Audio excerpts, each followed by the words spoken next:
আসসালামু আলাইকুম প্রিয় শিক্ষার্থীবৃন্দ, এই টিউটোরিয়ালে আমরা আলোচনা করব রেক্ট্যাঙ্গুলার অ্যারে নিয়ে। অ্যাকচুয়ালি অটোক্যাডে রেক্ট্যাঙ্গুলার অ্যারে একটা ড্রয়িং টুলস।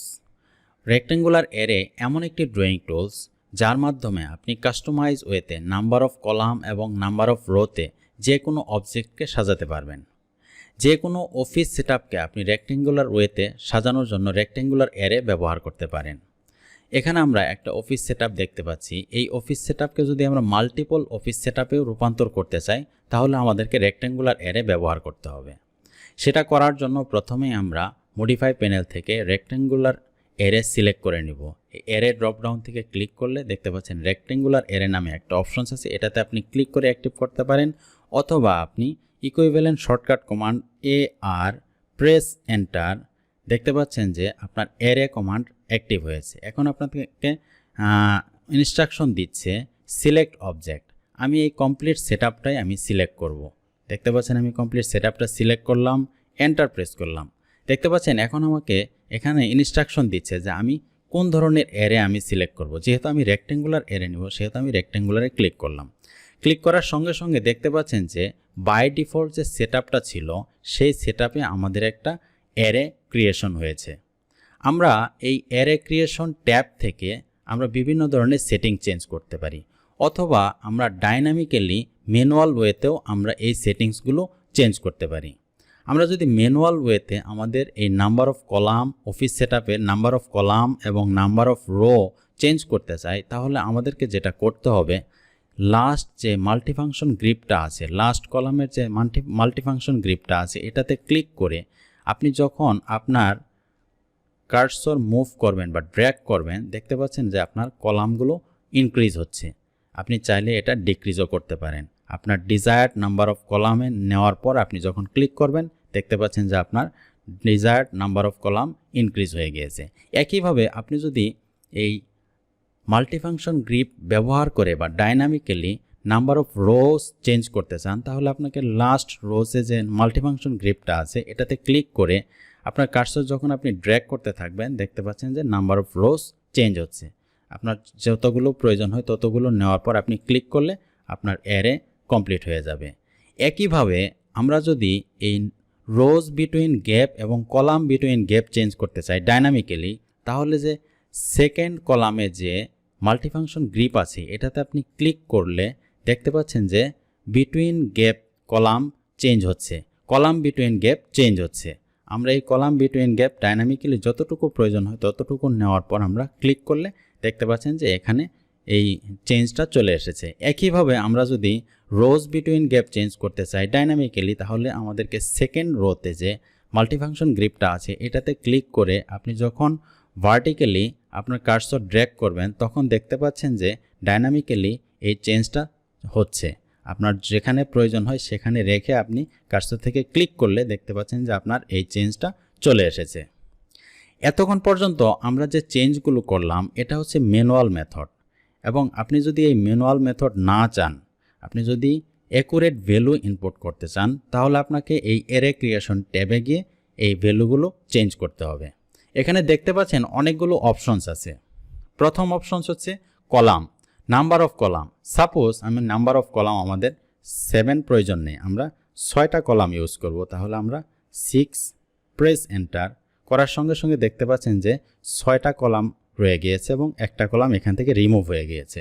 একইভাবে বিটুইন ভ্যালু বা দুইটা কলামের মাঝের গ্যাপ যদি আমরা চেঞ্জ করে 2000 করতে চাই, 2000 করতে চাই, তাহলে 2000 প্রেস এন্টার করার সঙ্গে সঙ্গে দেখতে পাচ্ছেন যে আমাদের দুইটা কলামের গ্যাপ চেঞ্জ হয়ে গেছে। একইভাবে টোটাল লেংথও এখান থেকে চেঞ্জ হয়ে গিয়েছে। একইভাবে আমরা এখানে রোজ গ্যাপ দেখতে পাচ্ছি, নাম্বার অফ রোজ। সাপোজ আমাদের নাম্বার অফ রোজ প্রয়োজন 5 প্রেস এন্টার। দেখতে পাচ্ছেন যে আমাদের 5টা রোজ চলে এসেছে। এবং বিটুইন গ্যাপ যদি আমরা চেঞ্জ করতে চাই, বিটুইন গ্যাপ চেঞ্জ করে যদি 2000 করতে চাই, 2000 প্রেস এন্টার। দেখতে পাচ্ছেন যে বিটুইন গ্যাপ চেঞ্জ হয়েছে, একই সাথে টোটাল ভ্যালুও চেঞ্জ হয়ে গেছে। থার্ড অপশন যেটা আছে সেটা হচ্ছে লেভেল। অ্যাকচুয়ালি লেভেলটা হচ্ছে জেড অ্যাক্সিসের ভ্যালু। যেহেতু এটা 2D স্পেস সেহেতু এখানে জেড অ্যাক্সিস শো করছে না বা ভিজিবল হচ্ছে না।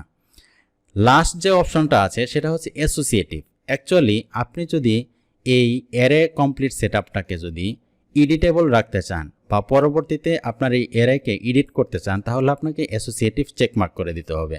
আর যদি আপনি এডিটেবল না রাখতে চান তাহলে আপনি আনচেক করে দিতে পারেন। আমি এটাকে চেকমার্ক রেখে ক্লোজ অ্যারেতে ক্লিক করছি। দেখতে পাচ্ছেন যে আমাদের একটা কমপ্লিট অ্যারে অবজেক্ট ক্রিয়েট হয়েছে। এখন আপনি যে কোনো অবজেক্টের উপর যদি ক্লিক করেন তাহলে দেখতে পাবেন যে টোটাল অ্যারেটাই সিলেক্টেড হয়েছে। এখন এই টোটাল অ্যারেটা সিলেক্টেড হওয়ার পর আমরা এখানে আমাদের ভ্যালুগুলো আমাদের প্রয়োজন অনুসারে কাস্টমাইজ করতে পারবো। লাস্ট যে অপশনটা আছে সেটা হচ্ছে আমরা যদি কোনো একটা সোর্স অবজেক্টে, আমাদের যেহেতু এটা সোর্স অবজেক্ট, এই সোর্স অবজেক্টে কোনো একটা চেঞ্জ করি বা মডিফিকেশন করতে চাই তাহলে আমাদেরকে যেটা করতে হবে এই এডিট সোর্সে ক্লিক করতে হবে। আমরা এই এডিট সোর্সে ক্লিক করলাম। ক্লিক করার সঙ্গে সঙ্গে দেখতে পাচ্ছেন যে আমাদেরকে ইনস্ট্রাকশন দিচ্ছে সিলেক্ট আইটেম ইন অ্যারে। আপনার আইটেমটাকে সিলেক্ট করতে হবে। আমি এই আইটেমটাকে সিলেক্ট করলাম। এখন আমাকে ইনস্ট্রাকশন দিচ্ছে একটা পপ আপ উইন্ডোতে edit source object of associative associative array. আমি যদি এটাকে ওকে করি দেখতে পাচ্ছেন যে আমার শুধুমাত্র সোর্স অবজেক্টটাই এডিটেবল আছে, বাকিগুলো আর এডিটেবল নেই। আমি এই সোর্স অবজেক্টটাতে এখন যে কোনো ধরনের মডিফিকেশন করতে পারবো। সাপোজ আমি এখান থেকে একটা সার্কেল নিলাম, নেওয়ার পর এই টেবিলের সেন্টার পয়েন্টে একটা সার্কেল ড্র করি। দেখতে পাচ্ছেন যখন আমি এই সার্কেলটা ড্র করছি তখন অন্যান্য অবজেক্টেও প্রিভিউ দেখাচ্ছে যে আমার এখানে একটা চেঞ্জ চলে এসেছে। এখন যদি আমি এই চেঞ্জটাকে সেভ করতে চাই তাহলে দেখতে পাচ্ছেন আমার এই কর্নারে সেভ চেঞ্জেস নামে একটা অপশনস আছে। এই সেভ চেঞ্জেসে ক্লিক করার সঙ্গে সঙ্গে আমার এই চেঞ্জটা টোটাল অ্যারেতে চলে গিয়েছে বা টোটাল অ্যারেতে চেঞ্জটা চলে এসেছে। আশা করি বিষয়টা সম্পর্কে আপনারা ক্লিয়ার হয়েছেন যে কিভাবে সোর্স অবজেক্ট চেঞ্জ করে টোটাল অ্যারেতে এই চেঞ্জটা নিয়ে আসতে হয়। এখন আমরা আপনাদেরকে আরেকটা ইম্পর্ট্যান্ট ট্রিক্স দেখাবো, সেটা হচ্ছে আমরা যেই কলাম গ্যাপ এবং রোজ গ্যাপ ইনপুট দিয়েছি, এই কলাম গ্যাপ এবং রোজ গ্যাপ অ্যাকচুয়ালি কোথা থেকে মেজার করতে হয় সেটা আমি আপনাদের দেখাবো। অ্যাকচুয়ালি অ্যারেতে কোনো কলাম গ্যাপ এবং রোজ গ্যাপ মেজার করার জন্য একটা অবজেক্টের সেন্টার থেকে আরেকটা অবজেক্টের সেন্টার মেজার করতে হয়। আমরা যদি লিনিয়ার ডাইমেনশন নেওয়ার পর যদি আমরা একটা অবজেক্টের সেন্টার পয়েন্ট থেকে আরেকটা অবজেক্টের সেন্টার পয়েন্ট চেক করি দেখতে পাচ্ছেন যে এখানে 2000 দেখাচ্ছে। তার মানে আমাদের কলাম গ্যাপ হচ্ছে 2000। একইভাবে আমরা যদি রোজ গ্যাপ মেজার করি লিনিয়ার ডাইমেনশন দিয়ে একটা অবজেক্টের সেন্টার থেকে আরেকটা অবজেক্টের সেন্টার দেখতে পাচ্ছেন যে 2000 দেখাচ্ছে। তার মানে আমাদের রোজ গ্যাপ এবং কলাম গ্যাপ মেজার করতে হলে অবজেক্টের সেন্টার টু সেন্টার আমাদেরকে মেজার করতে হবে। আশা করি আপনারা বিষয়টা সম্পর্কে ক্লিয়ার হয়েছেন। তো রেক্টেঙ্গুলার অ্যারে নিয়ে এ পর্যন্তই। আমরা পরবর্তী কোনো একটা টিউটোরিয়াল নতুন আরেকটা টপিকস নিয়ে আলোচনা করব। সে পর্যন্ত ভালো থাকবেন। Thank you. আসসালামু আলাইকুম।